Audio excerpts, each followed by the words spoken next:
बना था जहाँ के नियम कायदे कानून कुछ अलग होते थे।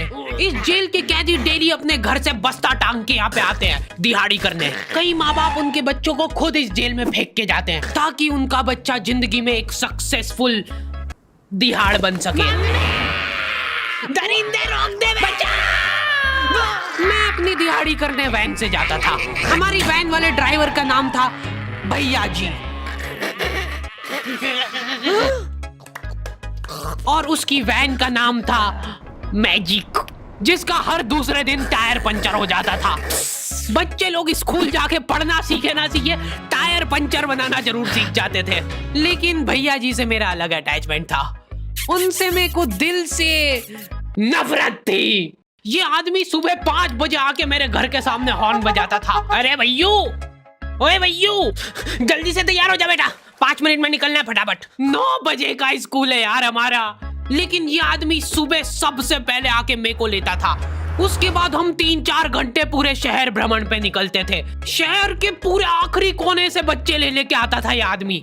जहाँ पे वैन जा भी नहीं सकती उधर कूदा कूदा के ले जाता था ये, और फिर टायर पंचर हो जाते थे।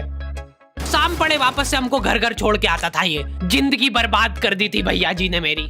सबसे पहले लेते थे और सबसे आखिर में छोड़ते थे। लेकिन मैं फिर भी उसी वैन में जाता था क्योंकि चमेली भी हमारी वैन में आती थी। और बात यह है कि वो मेरे पास ही बैठती थी, मतलब मजबूरन। उसके पास और कोई ऑप्शन ही नहीं बचता था और मैं बचाता भी नहीं था। मैं घर पे जाते से जो 2-3 घंटे मेरे को सोने के लिए मिलते थे उसमें सोता नहीं था और मैं प्लानिंग करता था कि कैसे चमेली सिर्फ मेरे पास बैठे। चमेली सबसे आखिर में आती थी और मैं सबसे पहले सुनसान वैन में चढ़ के बस्ता अपने पास में रख के और फसर के सो जाता था। बाकी सारे बच्चे अपना बस्ता गोदी में रखते थे क्योंकि तुम्हारे बाप की वैन नहीं है, मतलब मेरे भी नहीं थी। पर मेरे ऊपर भैया जी को तरस आ जाता था कि बेचारा 5 बजे से आया है, तो वो सोने देते थे। अरे कैसे चला रहा है ये गाड़ी? रुक जा, गाड़ी चलाना नहीं आती क्या? देखो, आदमी इतना तभी चिढ़ता है जब उसकी जिंदगी में कोई लड़की ना हो। नहीं है ना? नहीं, मैं समझ सकता हूँ लड़की ना होने का दुख दर्द। मैं भी किसी जमाने में लड़कियों की तलाश में गली मोहल्ले भटकता था। फिर एक दिन मेरे पास से वो निकली। जैसे ही मैंने हैपन खोल के देखा उसकी आईडी मेरे फोन पे चमक रही थी। हैपन ये एक रियल लाइफ डेटिंग ऐप है। यहाँ पे तुमको वो लोग मिलेंगे जो तुम्हारे आस पड़ोस से निकले हो कभी ना कभी। 100 किलोमीटर दूर रहने वाले लोगों से बात करके फायदा ही क्या जब तुम मिल ही ना पाओ।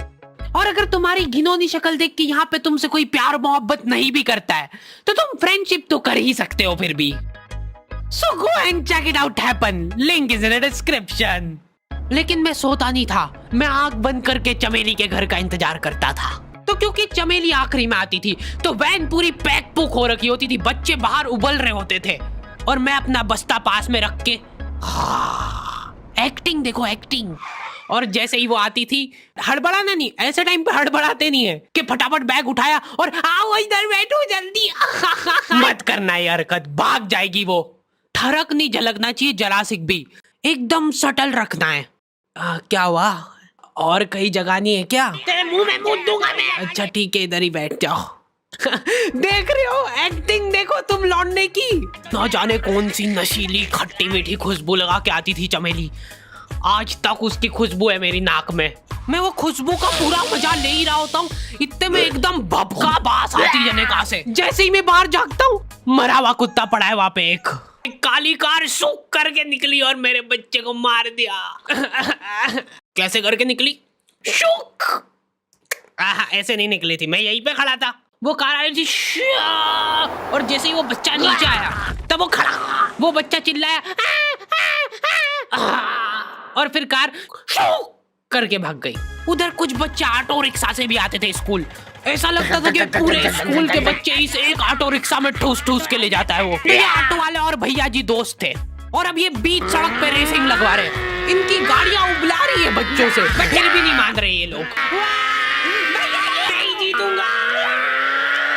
स्कूल जाके वो पीछे मुलट के देख रहा है तो एक बच्चा नहीं बचा उसके ऑटो रिक्शा में।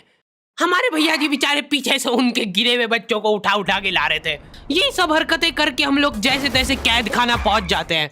सुबह 5 बजे से निकलने के बावजूद हम लोग लेट पहुंच रहे हैं। वहाँ पे पहुंच के हमने देखा कि 4 लौंडे मरे हुए पड़े हैं। जिनको डॉन ने मारा है। डॉन हमारे स्कूल की इंचार्ज थी। डॉन का कद छोटा था और पेट मोटा था, और आश्चर्य की बात यह है कि समय के साथ उसकी हाइट कम हो रही थी। मतलब बड़े नहीं बड़े वो चलता एक बार को, पर इसकी कम हो रही थी।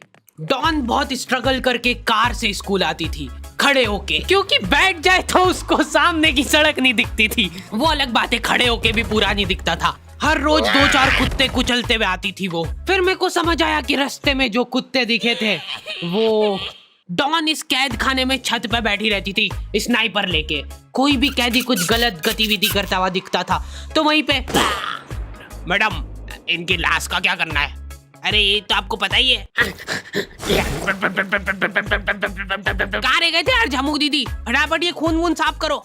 झमू दीदी बुलेट से स्कूल आते थे और ये अफवाह फैली हुई थी पूरे स्कूल में कि उनके घर पे मर्सिडीज भी है, लेकिन झमू दीदी हम्बल रहना पसंद करते हैं। ऐसा कहा जाता था कि ये स्कूल ऑन पेपर झमू दीदी के नाम पे ही है, पर वो हम्बल रहने के लिए यहाँ पे झाड़ू पोछा लगाती है। वैसे मैडम इन्होंने करा क्या था? गैर कानूनी पेन फाइट का सट्टा खेलते थे ये लोग क्लास में। उससे मेरे को प्रॉब्लम नहीं है, मेरे को क्यों नहीं? हाँ, हमारी क्लास में पेन फाइट का सट्टा चलता था। हमारे इधर जो लौंडा पेन फाइट में जीतता था, सामने वाले का पेन उसका हो जाता था। कुछ बच्चे अपना सब कुछ दांव पे लगा देते थे और कर्जे में डूब जाते थे। फिर भी वो लोग हार नहीं मानते थे और अपने दोस्त से पेन उधार लेके खेलते थे और वापस हार जाते थे। तो अब क्लास में कुछ बच्चों के पास पोटला भर के पेन पड़ा है और कुछ बच्चों के पास पेन ही नहीं है। पेन इस कैद खाने की करेंसी थी, जिसके पास जितने महंगे पेन वो उतना रईस। यहाँ पे ब्लैक में पेन इधर उधर होते थे। नॉर्मल लोगों के पास होते थे 5 रुपए वाले जीफी जेल, जो कि तुम एक पन्ने पे लिखोगे तो पीछे 10 पन्ने तक छप जाएगा। और उनसे भी गए बीते लोग होते थे जो 3 रुपए वाला यूज एंड थ्रो लेके आते थे और उससे भी उनकी अच्छी राइटिंग आ जाती थी। बहुत चिढ़ मचती थी यार मैं कौन से। और कुछ चुनिंदा रईस लोग होते थे जिनके पास होता था ट्राइमैक्स। हर बच्चे का सपना होता था कि उसके पास एक ट्राइमैक्स हो, साथ में आसपास 2-4 लड़कियां हो। मेरे को प्लीज मेरे को यहाँ पे ऑटोग्राफ दे दो। ये लो ट्राइमैक्स किंग के, ये ट्राइमैक्स क्या बात कर रही है? सही में एकदम रईस लोग ही अफोर्ड कर पाते थे ट्राइमैक्स। वो बाबड़े भी एक एक अक्षर लिख के रिफिल खोल के देखते थे। खाली हो रही है तो एक बार एक रईस बच्चे का ट्राइमैक्स चोरी हो गया। पूरे स्कूल में हाहू मच गई थी। वो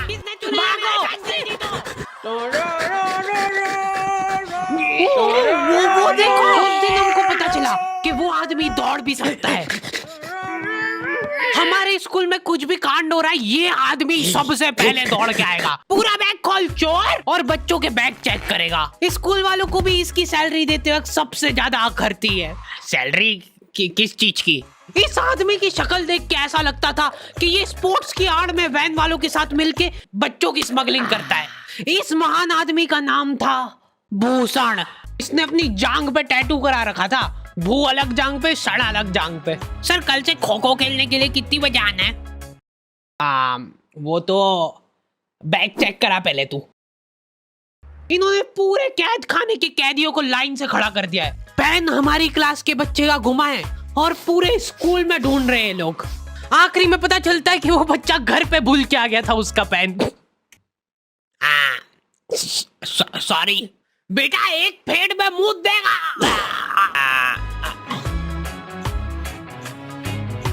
ऐसे तो नमूने बच्चे थे हमारे स्कूल में, और टीचर लोग उनसे भी गए बीते थे। हमारे स्कूल में टीचरों को उनके नाम से कोई जानता ही नहीं है। बच्चों ने उनकी हरकतों के अनुसार टीचरों के नाम रखे हुए। हमारे इंग्लिश वाले टीचर का नाम था छोटा भीम। इससे चिड़चिड़ा आदमी मैंने आज तक नहीं देखा।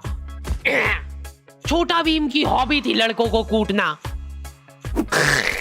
उस बेचारे की हाइट छोटी थी तो बच्चे के मुंह तक उसका हाथ ही नहीं पहुंचता था। बेचारा उचक उचक के मारता था, फिर भी कमर तक ही हाथ पहुंच पाता था उसका। एक पॉइंट पे मेरे को ऐसा लगने लग गया था कि उसको सैलरी लड़कों को कूटने की मिल रही है। कभी किसी बच्चे को बहुत ज्यादा मार दिया, घायल हो गया वो बेचारा, ये लो आपका एक्स्ट्रा बोनस।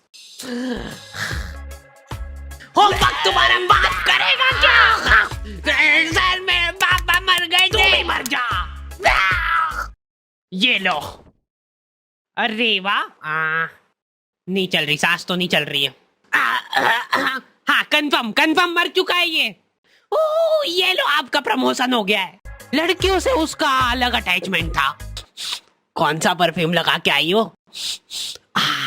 सर थोड़ा दूर रहो। अरे मैं कुछ कर थोड़ी ना। भोली सी सूरत और आंखों में ठरक लेके स्कूल आ जाता था ये daily. So this means that he will jump over it and then he started. ये आदमी इंग्लिश को इंग्लिश में ही ट्रांसलेट करके चल जाता था हमारी नंगी आंखों के सामने।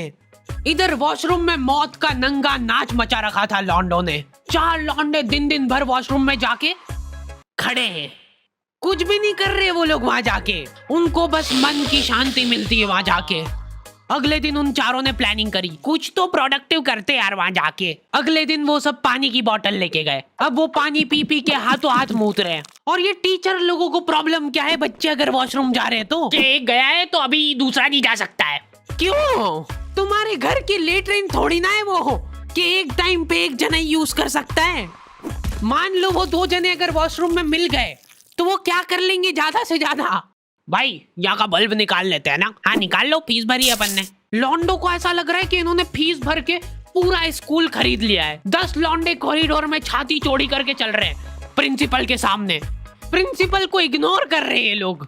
इनको ऐसा लग रहा है कि इन्होंने फीस भर दी है तो प्रिंसिपल इनके पैर पड़ेगी। उनमें से आधों ने फीस भरी भी नहीं है। हमारा स्कूल बिल्कुल सेफ नहीं था। हमारे वॉशरूम में चोरियां हो जाती थी यार। बल्ब चोरी करने के बाद सब लोग अंधेरे में मूत रहे एक दूसरे के जूते पे। उधर कर। उसके बाद पूरे वॉशरूम में कुछ दिख नहीं रहा है चोरी करने का। तो ये लोग हाँ नल उखाड़ के ले गए। नल कौन ले जाता है? कभी वो मछली वाले साबुन चोरी हो जाते थे, कभी ये फिनाइल की सफेद गोली को माउथ फ्रेशनर समझ के खा जाते थे। भाई इसको चबा मत, इसको चूस, ज्यादा देर तक चलेगी ऐसे। ठंडक हो रही भाई, ठंडक।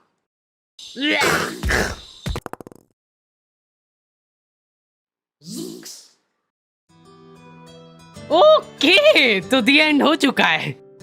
होपफुली तुम लोगों को ये वीडियो पसंद आई होगी। अब कोई भी रोएगा नहीं। किधर गया? वो मर चुका है। लो भाई तुमको जो चाहिए था ले आया हूँ मैं। अपने दोस्तों को ब्लैकमेल करो उनकी गंदी फोटोज दिखा के कि उनको ये वीडियो मजबूरन देखना पड़े। बाकी अगर तुमको इसका सेकंड पार्ट चाहिए तो 2.5 लाख लाइक्स कर दो फटाफट। और हैपन चेकआउट करना बिल्कुल मत भूलना, लिंक मैंने डिस्क्रिप्शन में डाल दी है। मिलते हैं नेक्स्ट वीडियो में।